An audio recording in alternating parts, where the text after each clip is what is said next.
Yo, what's up guys? In today's video I want to cover over 4 different airdrops you don't want to miss. This video is time sensitive for some of these airdrops. In fact, some of them will be dropping in like 2 days or 3 days. So you want to make sure you hit that snapshot. We're going to go over all the details in this video. If you guys are new to this channel, I basically cover all things DeFi, crypto, you name it. Here at Drake on Digital, I cover all things crypto, DeFi, altcoins, you name it. So if you guys like that type of content, make sure you guys drop a like, subscribe to the channel, and tell me what you guys want to see more of. The first one has to do with Track. Track, the Ordinals token. The one I've been talking about for several months on this channel. If you guys checked out the video we made about 2 weeks ago or a week ago, just kind of laying out the thesis on Ordinal and the infrastructure for calling data on chain. Track is also going to be having a airdrop. And congrats to you if you purchased Track early, especially if you got it around like 30 cents. I mean, dude, you're stinking sitting pretty. That's almost a 10x.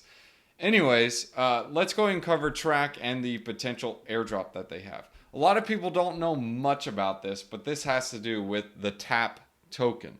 Now, TAP is simply just going to be airdropped to people who are holding Track. I don't recommend buying this on Bitmarp or whatever, some random exchange that they have. Grab this on Unisat. So you literally go on Unisat, ticker Benny. Okay. Benny is one of his meme coins, but it's going to take us here because that's what populated. The ticker we're looking for on Unisat is Track. You can think of Unisat almost like a OpenSea and whatnot. The data that you find on CoinGecko is not, I wouldn't say it's not correct. It's just getting the wrong information, or at least a market that's delayed. It gets most of its data from gate.io, and there isn't a lot of liquidity on that exchange, so it's really volatile. If you want to watch the prices of something, which, I mean, I don't know why you're watching the prices, spend the time researching. You can see here Track is actually $3.26 on the floor price, but you can purchase some here on Unisat. All you got to do is simply just hold Track and you will get an airdrop of the TAP token. So to understand Track systems and what they're doing, this is behind the dude of Benny the dev. And that's why the little snapshot I showed you guys right here, it's from Benny. Benny is the dev. He's got a bunch of other coins. The dude is a builder. He knows what he is doing. But as you can see here, Track Systems has 3 different arms to it. The first one is Track Core, which is going to be your regular like BRC20s and what's already being used. And also this is like Bitmap. It's the OG infrastructure for being able to call on this data. If you don't know what that looks like, check out the previous video I made. You basically can just type in an inscription number and it'll pull up all the data on it as well as the image for it. Then you have Pipe Protocol. Pipe is a bit different than the regular ordinals and the regular BRC20s. And I want to show you what I mean by this.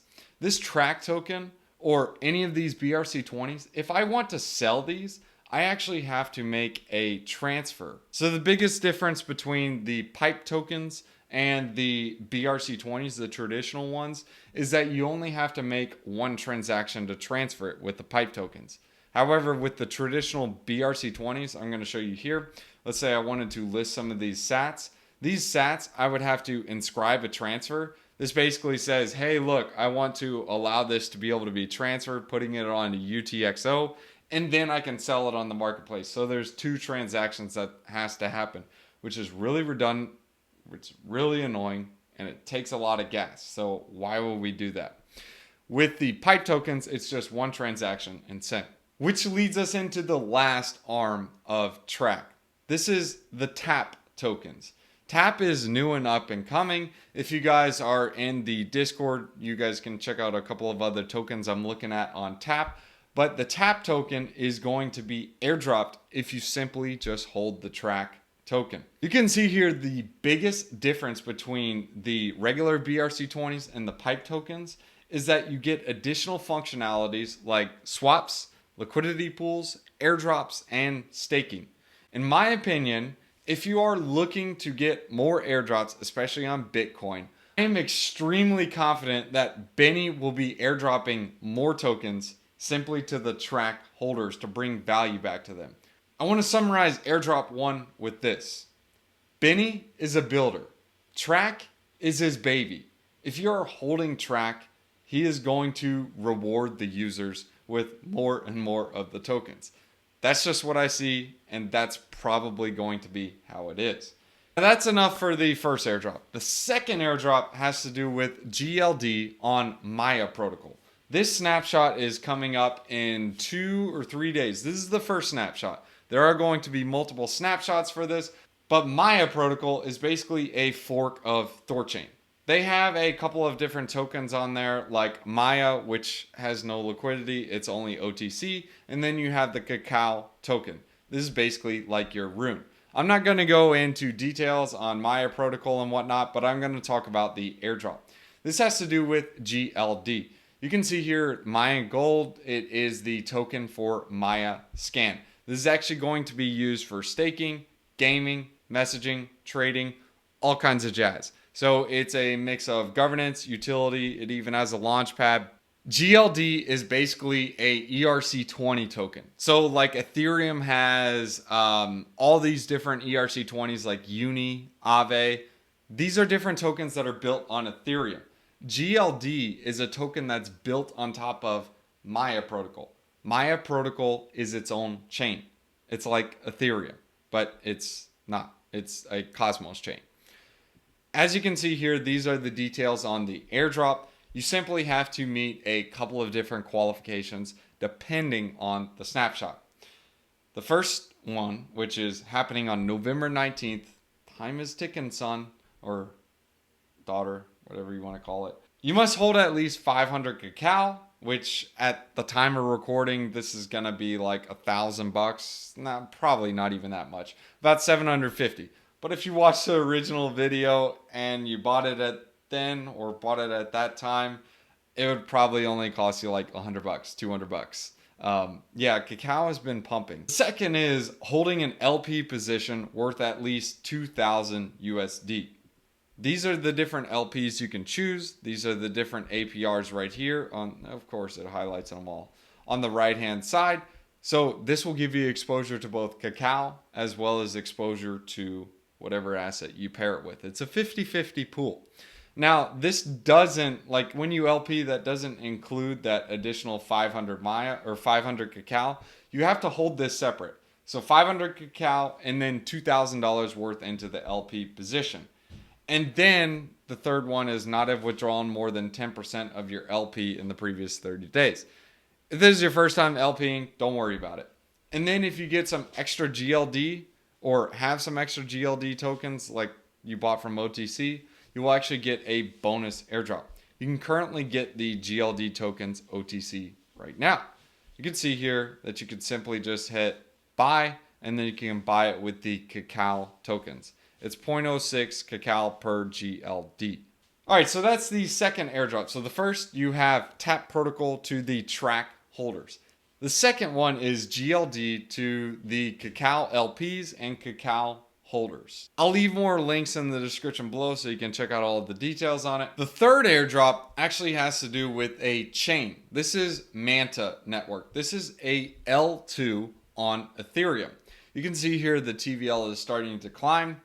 And Insightful made a really good thread on this to explain it. It's a modular L2 with ZK as a service. Man, that is a lot of buzzwords. But it had 25 million in funding backed by Polychain, Binance Labs, and CoinFund. Biggest thing to understand from this, Binance is usually the first to a particular meta in crypto. In my opinion, that meta that I see has to do with ZK Tech and modular chains. Celestia, or the TIA token, is an example of one of those modular chains, and they just had a massive airdrop as well. If you guys were on this channel, mess around with Cosmos and mess around with the EVMs, you got that airdrop. There are actually a couple of ways to get on Manta Network. If you're coming from Ethereum over to Manta, I would recommend using the main bridge. I'll drop that in the description below. But if you are cheap like me, you would just use one of these third-party bridges like Orbiter. You would simply select the network you're coming from. So let's take, for example, Arbitrum, and then we're going to go to Manta. Manta is the network you bridge over to. It's pretty cheap. It's like $2. You bridge over and you're sauce. I would recommend at least bridging 0.1 ETH And the reason for that is you can see here, this is a under the radar, under farmed chain. Nobody's really talking about it. People are really going to the shiny objects. You can see there's only 73,000 active wallets, and bridging over 0.1 ETH puts you in the top 83%. So if this airdrop allocation is based by like size and number, I would recommend bridging at least that much. And you can use Orbiter Finance for it. It takes like 2 minutes, maybe 3 minutes. First, mess around with Pacific Swap. I don't recommend just leaving a blind liquidity pool into this DEX. This is a newer DEX. It could rug, it could be a good one, who knows. Make a couple of swaps, play around with it. If you are going to LP, do not invest more than you're willing to lose, especially if there is a rug or an exploit. The next one is Rivera Money. This is a much smaller DEX. This one specializes in concentrated liquidity vaults. If you are going into this, you can deposit liquidity and play around with it and earn a yield, but understand if there's a rug or an exploit, you can lose funds on here. So I would only recommend just making transactions, maybe staying in like a day or whatever in a small amount of funds. Get in, get out, play around with something, in my opinion, that's going to be a little more trusted, which is like your quick swap. If you want to LP and hold it on Manta, you can use quick swap. They actually have quick swap on Manta protocol, and they've been around for like 4 years. I don't see them rugging. You can play around there and use the protocol there. Next, you want to go ahead and mint a NFT. We're just going to go ahead and mint one of these random manta rays. They look cute, but they do bite, so be careful. But just grab one of these and mint one. And the last protocol you can mess around with, I don't recommend leaving a lot of funds on there. And what's interesting is it looks like they're actually going to be giving out some of the Manta airdrop, or at least the tokens. As you go under the rewards, you can see here, they're actually doing a Manta incentive program. So basically you're going to be getting some of these Manta, wait, I thought they airdrop guys. So this is their incentive program. They're going to be giving out some of the Manta tokens. And this is going on right now for 43 more days.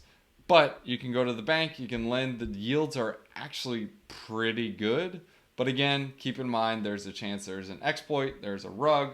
As always, time will tell. We'll see what happens. They do have a good sized TVL. I think it was like a milli in TVL. Yeah, so actually it's about 609,000. And again, this is the early days of Manta Network. This one is already on 3 chains, Linea, Manta, and Scroll. I'm not saying I trust it. I don't trust any of these. In fact, QuickSwap, I'm okay with. They've been around for a bit, but the other ones, they are a bit newer. Aperture or Aperture Swap seems like one of the native dexes that has most of the liquidity. But again, make some swaps, drive some volume, and mint one of the NFTs and play around on the chain. Now, the fourth and final airdrop is actually a combination of several different airdrops. This is over on Solana. So if we go over on Solana, I'll drop all the links in the description below. There are some protocols. Actually, Jupiter is going to be having an airdrop. And as you can see here, this is the airdrop checker for Jupiter. I'll drop this in the description below if you guys wanted to paste your address and see what you got. But a lot of people actually did qualify for this. So you may have some Jupiter tokens. And Jupiter is basically just an aggregator on Solana. And you can mess around and make a couple of swaps over there. And I would recommend still swapping and using this in order to increase your points. Jupiter is on Solana, so you will need a Phantom wallet for this. The next one is Jito Sol. I'll leave a link in the description below as well for this, but right now they have a points program. This is a liquid stake protocol that actually is boosting its staking rewards via MEV. So it's giving you MEV rewards as well as Solana staking rewards. Now, to add this Lego block or take this Lego block to the next level, you can now take your Jito Sol and go on to MarginFi, and you can lend out some of your Jito Sol if it has liquidity available. Currently, it's not available, but from time to time, it will come open. You can also lend out some stable coins and borrow some Solana, etc., and do a leverage strategy to where you're borrowing the regular asset or the naked asset like Sol, and then taking it, putting it onto Jito, getting it in the liquid stake form. You're earning a 6.7% yield, and then lending it out if the caps are open. If the caps aren't open, there actually is another protocol that you can go to, which is called SolLend. You can go on SolLend, lend out the Solana, and borrow against it. There are a couple of other protocols to mess around with on Solana and make sure you qualify for the airdrop. And if you have been an avid user of Solana, you potentially have a Pyth airdrop. I'll drop a link in the description below for that as well. I know this is a lot of information, a lot of airdrop action, but guys, you got to stay ahead of the game. Lots of airdrops are coming out. If you guys enjoyed this type of content, make sure you guys drop a like, subscribe to the channel, and tell me what you guys think of the video. If you guys want to join the exclusive Discord and get exclusive content I don't share on YouTube, as well as chat with a bunch of other DeFi degens just like you guys can join in the description below. And yes, that's where I drop the information I find out about different protocols and different plays I'm making in the markets on Discord. We're going to leave you guys with a wisdom one-liner. Proverbs chapter 18 verses 2. Fools find no pleasure in understanding, but delight in airing their own opinions. Be good, be righteous. Peace.